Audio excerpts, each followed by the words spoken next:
সুপ্রিয় শিক্ষার্থী, আসসালামু আলাইকুম। আরিফস একাডেমির পক্ষ থেকে তোমাদেরকে জানাই শুভেচ্ছা। আশা করি তোমরা ভালো আছো এবং সুস্থ আছো। তো আজকে আমি তোমাদের গণিত বইয়ের পৃষ্ঠা নম্বর ৬২ এর ৯, ১০ এবং ১১ এই ৩টে অঙ্কের সমাধান করে দেব। ঠিক আছে? তাহলে চলো শুরু করি। তো প্রথমে দেখো ৯ নাম্বারটা সমাধান করব। ঠিক আছে? তো বলছে দেখো ৩ সমস্ত ৪ ভাগের ৩ মিটার ও ২ সমস্ত ৩ ভাগের ১ মিটার দৈর্ঘ্যে ২টি ফিতা একত্রে কত মিটার? ঠিক আছে? এখানে ২টি ফিতা আছে। ঠিক আছে? একটা হচ্ছে ৩ সমস্ত ৪ ভাগের ৩ মিটার এবং আরেকটি হচ্ছে কি যে ২ ভাগের ত্যা ২ সমস্ত ৩ ভাগের ১ মিটার। ঠিক আছে? তো বলছে এখন প্রশ্ন ২ টি ফিতা একত্রে কত মিটার? ঠিক আছে? তাহলে দেখো এখানে বলেছে ২ টি ফিতা একত্রে, ঠিক আছে? কত মিটার? তার মানে কি এই ২ টা ফিতা যোগফলটা আমাদেরকে বের করতে হবে, তাই না? তাহলে আমরা লিখব যে সমাধান তাহলে ২ টি ফিতা একত্রে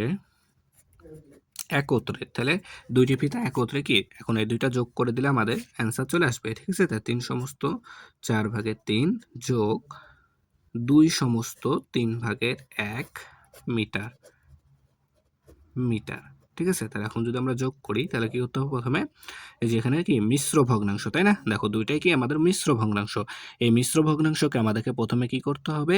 অপ্রকৃত ভগ্নাংশে রূপান্তর করতে হবে, তাই না? তাহলে কি করব? হর দেখো প্রথম ভগ্নাংশের হর ৪ আছে, ৪ থুয়ে দিব। ঠিক আছে? এবার লব বের করব কিভাবে? ৪ আর ৩ গুণ করো, ৩ ৪ এ ১২ আর ৩ যোগ করে দাও। ৩ ৪ এ ১২ আর ৩ এ ১৫। ঠিক আছে? ১৫। এরপর যোগ চিহ্ন আছে, যোগ দিব। ঠিক আছে? তারপর দ্বিতীয় ভগ্নাংশের হর আছে ৩, তাই হর আমরা ৩ থুয়ে দিব। ঠিক আছে? আর লবটা বের করব কি করে এখন? তাহলে ৩ দুগুণ ৬ যোগ ১, ৩ দুগুণ ৬ যোগ ১, তাহলে ৬ আর ১ এ ৭। ঠিক আছে? ৭, ৩ ভাগের ৭ মিটার। ঠিক আছে? তাহলে এখন আমরা যোগ করব কিভাবে? খুব সহজে। তাহলে প্রথমে আমাদেরকে কি এই ভগ্নাংশ দুইটার হরের লসাগু বের করতে হবে, তাই না? তাহলে হর দুইটার লসাগু কি হবে? দেখো বের করো।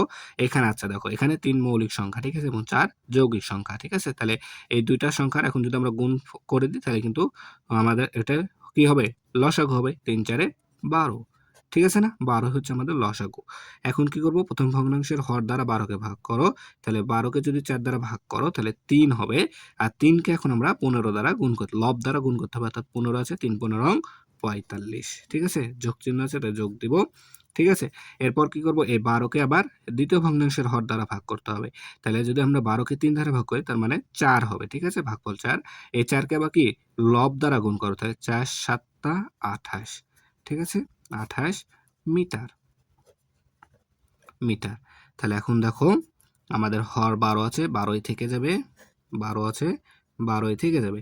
তাহলে এখন লব ২ টা যোগ করো। তাহলে দেখো ৮ ৫ এ ১৩, ৩ হাতে থাকে ১, ৪ আর ২ ৬ আর ১ এ ৭। ঠিক আছে? তাহলে কি ১২ ভাগের ৭৩ মিটার। চাইলে আমরা এটাকেও অ্যান্সার রেখে দিতে পারি, বা তোমরা চাইলে এটাকে কি, যেহেতু এখানে ২ টা ফিতা দেয়া আছে কি যে মিশ্র ভগ্নাংশে, চাইলে তোমরা এটাকে মিশ্র ভগ্নাংশও করতে পারো। তো আমরা মিশ্র ভগ্নাংশ কিভাবে প্রকাশ করব? তাহলে ৭৩ কে ১২ দ্বারা ভাগ করে দিতে হবে, তাই না? তাহলে দেখো ৫ ১২ ৬০, ৬ ১২ ৭২, ৬ ১০ ৬০, ৬ ২ ১২ ৭২, ৬ ২ তাহলে ৬ ১২ ৭২, তাই না? তাহলে ৩ থেকে ২ বাদ দিলে ১। তাহলে এখানে হর আছে ১২, এখানে হর ১২ থেকে যাবে, আর এই ভাগশেষটা আমাদের লব হয়ে যাবে। ঠিক আছে? তো ৬ সমস্ত ১২ ভাগের ১ হবে। চাইলে তোমরা এটাও লিখতে পারো। তাই ৬ সমস্ত ১২ ভাগের ১ মিটার। ঠিক আছে? এটাই অ্যান্সার। ঠিক আছে? তাহলে এটা হচ্ছে কি আমাদের অ্যান্সার। তাহলে আশা করি তোমরা এটা বুঝতে পারলা। দেখো ১০ নাম্বারটা। তো বলছে গীতার কাছে ১ সমস্ত ৬ ভাগের ৫ লিটার ও মামুনের কাছে ৮ ভাগের ১৩ লিটার জুস আছে। ঠিক আছে? কার জুসের পরিমাণ বেশি এবং কত বেশি? ঠিক আছে? সেটা আমাদেরকে বের করতে হবে। তাহলে দেখো যেটা দেওয়া আছে, প্রথমে গীতার কাছে আছে, তুলে নিই। গীতার আছে, আচ্ছা গীতার কাছে কি আছে? জুস আছে, তাই না? গীতার জুস আছে। ঠিক আছে? সুন্দর মতো লিখি। জুস আছে কত? ১ সমস্ত ৬ ভাগের ৫ লিটার। ১ সমস্ত ৬ ভাগের ৫ লিটার। তো প্রথমে এটাকে আমরা কি করব? অপ্রকৃত ভগ্নাংশে রূপান্তর করে নাও। ঠিক আছে? তাহলে দেখো ৬ কে ৬ আর ৫ এ ১১। তাহলে ১১ হবে কি আমাদের লব, আর হর ৬ আছে, ৬ থেকে যাবে। ঠিক আছে? তাহলে ৬ ভাগের ১১ লিটার। ঠিক আছে? এরপরে দেখো মামুনের কাছে আছে কত? মামুনের আছে সমান সমান দেখো 8/13 লিটার। তাহলে এখন দেখো আমাদের প্রশ্ন বলেছে যে কার জুসের পরিমাণ বেশি আছে, ঠিক আছে? তো আমাদেরকে তুলনা করতে হবে যে কার কাছে বেশি আছে। তো তুলনা করার জন্য আমাদেরকে প্রথমে কি করতে হবে, এই যে এই ভগ্নাংশ দুইটাকে কি করতে হবে, সমহর বিশিষ্ট ভগ্নাংশে রূপান্তর করতে হবে, তাই না? তাহলে দেখো এখানে আছে 6/11 এবং আছে কি 8/13, তাই না? তাহলে এই যে এই দুইটা ভগ্নাংশকে সমহর বিশিষ্ট ভগ্নাংশে রূপান্তর করতে হবে আমাদেরকে প্রথমে, ঠিক আছে? তা আমরা এটা কিভাবে করতে পারি দেখো। তাহলে প্রথমে আমাদেরকে কি করে করতে হবে, এই যে এই হর দুইটা 6 এবং 8 এর লসাগুটা বের করতে হবে, তাই না? তাহলে 6 আর 8 এর যদি আমরা লসাগু বের করি দেখো, প্রথমত 2 দ্বারা যায়, 3 দুগুণ 6, 4 দুগুণ 8। তাহলে 8 যাবে, যাবে না। 3 4 12, 12 দুগুণ 24। তাহলে আমাদের লসাগু আসছে 24, তাই না? এই 24কে কি করব, প্রথম ভগ্নাংশের হর দ্বারা ভাগ করব, তাই না? তাহলে এই যে 24 পেলাম না, এই 24 কিন্তু প্রথম ভগ্নাংশ এবং দ্বিতীয় ভগ্নাংশের দুইটারই কি হর হয়ে যাবে, তাই না? দুইটারই কিন্তু হর হয়ে যাবে, ঠিক আছে? তাহলে হর হয়ে গেল, ঠিক আছে? তাহলে এটারও হর হবে, তাই না? দুইটা ভগ্নাংশের কি লসাগুটা হর হবে। তাহলে এখন কি করব, এই 24কে হর দ্বারা 6 দ্বারা ভাগ করব। তাহলে 4 6 24 হয় কিন্তু, তাই না? 4, এই 4কে আবার লব 11 দ্বারা গুণ করো, তাহলে 4 11 44, ঠিক আছে? 4 11 44। তারপরে কি করব দ্বিতীয় ভগ্নাংশের ক্ষেত্রে, তাহলে 24কে 8 দ্বারা ভাগ করতে হবে, তাই না? তাহলে 24কে 8 দ্বারা ভাগ করলে হয় 3। এই 3কে কি করব, লব 13 দ্বারা গুণ করে দেব, ঠিক আছে? 13 দ্বারা যদি গুণ করি 3 তেরো 39, ঠিক আছে? 39, তাহলে 24/39। এটা কিন্তু আমরা প্রথম ক্লাসে দেখে শিখেছিলাম, ঠিক আছে? সমহর বিশিষ্ট ভগ্নাংশ কিভাবে করতে হয়, ঠিক আছে? তাহলে দেখো এখন যদি আমরা এটা তুলনা করি, দেখো তাহলে এখানে দুইটারই কি হর সমান, দুইটা ভগ্নাংশেরই কি হর সমান হয়ে গেল, অর্থাৎ সমহর বিশিষ্ট ভগ্নাংশে রূপান্তর হয়ে গেল। এখন আমরা বলেছিলাম যে যদি ভগ্নাংশ দুইটির হর সমান হয়, তাহলে যার লব বড়, ঠিক আছে? যার লব বড় সে ভগ্নাংশটি কি বড়। তাহলে দেখো এখানে 44, আচ্ছা আমরা এটা লিখতে পারি, অতএব এটা তোমরা নিচে লিখবা, হ্যাঁ? তো দেখো অতএব লিখতে পারি যে 44 ইজ গ্রেটার দ্যান 24, কি 39, সরি 39। তাহলে 44 বড়, 39 ছোট, তাই না? তাহলে কি হবে যে এই যে 11 অর্থাৎ আমরা লিখতে পারি অর্থাৎ 6/11, হ্যাঁ? তারপরে আসছে কি 8/13, তাই না? তাহলে 6/11 বড় কি 8/13 এর চেয়ে, তাই না? তাহলে 6/11 কার আছে? দেখো গীতার, তাহলে কি এখানে গীতার জুস বেশি আছে, তাই না? সুতরাং আমরা লিখতে পারি, সুতরাং গীতার গীতার জুস বেশি বেশি আছে, তাই না? এখন বলেছে এবং কত লিটার বেশি আছে সেটা বের করতে হবে, তাই না? গীতার যে জুস বেশি আছে, কত লিটার বেশি আছে সেটা বের করতে হবে। তাহলে এখন লিখবো যে আবার গীতার জুস বেশি আছে। তাহলে কি করতে হবে, এটা আমাদেরকে বড়োর থেকে ছোট, অর্থাৎ গীতা বেশি আছে, তাই না? 20 থেকে কম বিয়োগ করে দিলে কিন্তু আমাদের চলে আসবে যে কত লিটার বেশি আছে, তাই না? তাহলে আমাদের কি এই যে আমরা এই ভগ্নাংশটা নিব না, ঠিক আছে? এটা নিলে একটু আবার সেম ভাবে এটা বের করতে হবে। তাই আমরা কি করব, প্রথম চান্সে এই দুইটা নিয়েই করব, ঠিক আছে? তাহলে দেখো 24/44 বিয়োগ 39, 24/39, ঠিক আছে? তাহলে যদি 24 আর 24 এর লসাগু 24ই হবে, ঠিক আছে? তাহলে এখানে 44 বিয়োগ 39 করে দেবো। তাহলে সহজে দেখো আমরা এটা করে ফেলতে পারবো, ঠিক আছে? অত সমস্যা হবে না। তাহলে এখন যদি আমরা 44 থেকে 39 বিয়োগ করি, ঠিক আছে? 44 থেকে 39 বাদ দিই, তাহলে দেখো হর 24, 24 থেকে যাবে। আর 44 থেকে 39 বাদ দিলে হবে আমাদের 5। তাহলে এত লিটার, ঠিক আছে?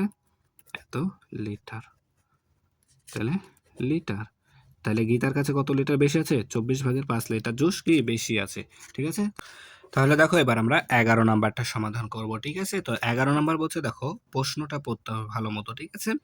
তো দেখো সবুজের বাড়ি বিদ্যালয় থেকে 8/3 কিলোমিটার পশ্চিমে অবস্থিত, ঠিক আছে? তাহলে বিদ্যালয় থেকে, ঠিক আছে, বিদ্যালয় থেকে 8/3 কিলোমিটার পশ্চিমে অবস্থিত হচ্ছে সবুজের বাড়ি।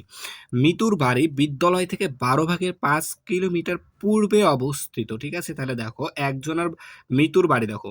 মিতুর বাড়ি হচ্ছে পূর্ব দিকে। ঠিক আছে? মিতুর বাড়ি পূর্ব দিকে এবং কি সবুজের বাড়ি হচ্ছে পশ্চিম দিকে। ঠিক আছে? সবুজের বাড়ি হচ্ছে পশ্চিম দিকে অবস্থিত। এখন দেখো বলছে সবুজের বাড়ি থেকে মিতুর বাড়ির দূরত্ব কত কিলোমিটার? ঠিক আছে? তাহলে সবুজের বাড়ি থেকে মিতুর বাড়ির দূরত্ব, তাহলে দেখো সবুজের বাড়ি পশ্চিমে কিন্তু, ঠিক আছে? আমাদের সবুজের বাড়ি হচ্ছে পশ্চিমে আর হচ্ছে মিতুর বাড়ি হচ্ছে আমাদের পূর্ব দিকে। তাহলে এই দুইটার দূরত্ব কত হবে, তাই না? এই দুইটার দূরত্ব হবে যদি আমরা এই যে এই যদি তাহলে পশ্চিম থেকে আমাদেরকে পূর্ব দিকে যেতে যত কিলোমিটার পথ পাড়ি দিতে হবে, তাই না? সেটাই হচ্ছে আমাদের কি দূরত্ব হবে। অর্থাৎ আমাদেরকে কি করতে হবে, এই যে এখানে 8/3 আর হচ্ছে 12/5 এই দুইটা যদি আমরা যোগ করে দিই তাহলে কিন্তু আমরা সহজে পেয়ে যাব। ঠিক আছে? তাহলে দেখো এখানে আমরা কি করব, ক নাম্বারটা করব, তাই না? তাই ক নাম্বারটা লিখে দেবো। তাহলে লিখবো সবুজের সবুজের বাড়ি থেকে মিতুর বাড়ির দূরত্ব ঠিক আছে? তাহলে আমরা এই দুইটা যোগ করে দিলে কিন্তু আমাদের উত্তরটা চলে আসবে। তাহলে 8/3 যোগ 12/5 কিলোমিটার। ঠিক আছে? কিলোমিটার। তাহলে দেখো যোগ করতে হবে এখন। তাহলে প্রথমে কি করব, ভগ্নাংশের হর দুইটার লসাগু বের করি। তাহলে দেখো 8 আছে আর 12 আছে, তাই না? তাহলে লসাগু যদি আমরা বের করি তাহলে 2 দিয়ে যায়, 4 দুগুণ 8, 6 দুগুণ 12, আবার 2 দিয়ে যায়, 2 দুগুণ 4, 3 দুগুণ 6। তাহলে লসাগু হবে আমাদের কত, 3 দুগুণ 6, 6 দুগুণ 12, 12 দুগুণ 24, তাই না? তাহলে 24। তাহলে এখন কি করব, এই 24কে প্রথম ভগ্নাংশের হর দ্বারা ভাগ করো। 24কে যদি 8 দ্বারা ভাগ করো তাহলে 3 আসছে 24, অর্থাৎ 3। এই 3কে আবার লব দ্বারা গুণ করলে 3 3কে 9 যোগ। ঠিক আছে? তাহলে এখন 24কে দ্বিতীয় ভগ্নাংশের হর দ্বারা ভাগ করো, তাহলে 12। তাহলে 24কে 12 দ্বারা ভাগ করলে 12 দুগুণ 24, অর্থাৎ 2, তাই না? 2। এই 2কে কি আবার লব 5 দ্বারা গুণ করি, তাহলে 5 দুগুণ 10। ঠিক আছে? তাহলে হর 24, 24 থেকে যাবে আর 10 আর 9 যোগ করলে হবে 19। 24/19 কিলোমিটার। ঠিক আছে? কিলোমিটার। তাহলে দেখো কি পেলাম আমরা, যে সবুজের বাড়ি থেকে মৃত্যুর দূরত্ব কত, 24/19 কিলোমিটার। ঠিক আছে? এটাই হচ্ছে আমাদের উত্তর। দেখো খ নাম্বারটা, তো খ নাম্বার দেখো বলছে বিদ্যালয় থেকে কার বাড়ি নিকটবর্তী, অর্থাৎ বিদ্যালয় থেকে কার বাড়ি কাছে। ঠিক আছে? সবুজ এবং বলছে আরেকটা প্রশ্নের সাথে জুড়ে দিয়েছে, দেখো বলছে সবুজ ও মিতুর বাড়ি থেকে বিদ্যালয়ের দূরত্বের পার্থক্য কত। ঠিক আছে? তো পার্থক্য মানে বিয়োগ করতে হবে এটা, আর এটা আমাদেরকে প্রথমে বের করতে হবে, তাই না? প্রথমে বলছে কার বাড়ি কাছে সেটা বের করতে হবে। তো সুন্দর মতো আগে আমরা ইয়াটা তুলে নিই। ঠিক আছে? কার বাড়ির দূরত্ব কত, তাহলে দেখো বিদ্যালয় থেকে সবুজের বাড়ির দূরত্ব 8/3 কিলোমিটার, এটা লিখে দিই। তাহলে বিদ্যালয় থেকে সবুজের বাড়ির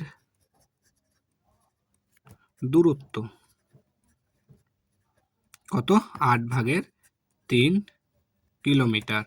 ঠিক আছে? 8/3 কিলোমিটার। তারপরে বিদ্যালয় থেকে মিতুর বাড়ির দূরত্ব কত, দেখো মিতুর বাড়ির দূরত্ব আছে 12/5 কিলোমিটার। তাহলে 12/5 কিলোমিটার। ঠিক আছে? 12/5 কিলোমিটার। তাহলে দেখো এখানে আমাদেরকে প্রথমে কি করতে হবে, এই দুইটা ভগ্নাংশের সমহর বিশিষ্ট ভগ্নাংশে রূপান্তর করতে হবে। ঠিক আছে? তো এখানে আমরা এখানে লিখবো যে এখানে, ঠিক আছে?